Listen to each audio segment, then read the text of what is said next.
আসসালামু আলাইকুম দর্শক।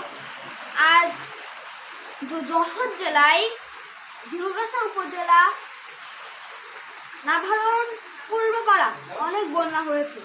সেই গ্রামের মানুষ ঘরবন্দি ও বন্যার পানিতে মাছ দেখা যাচ্ছে, ছায়া মাছ দেখা যাচ্ছে।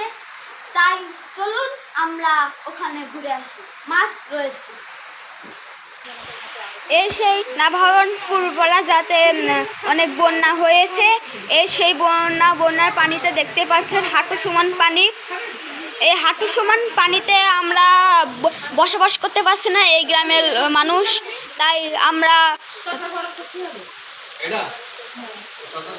তাদের সাথে কথা বলবো। তাহলে যাওয়া যাক। আপনাদের এই এলাকায় যে বন্যা হচ্ছে আপনার কেমন লাগছে? ভালো, খুব ভালো। কিসের জন্য?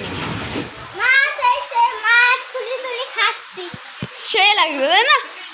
ও হ্যাঁ পার্টি হচ্ছে? হ্যাঁ, কি পার্টি? চিংড়ি মাছের পাটি। ও আমার দোকান তো হ্যাঁ, আইসি কিনা শুট করতে এসে যাচ্ছে বন্যা, তাই শুট করি। আপনার ভালো হয়ে গেল। আপনার কেমন লাগছে? অনেক অনেক ভালো। অনেক অনেক ভালো। হ্যাঁ, আপনাদের বাড়ি কি হাঁস আছে?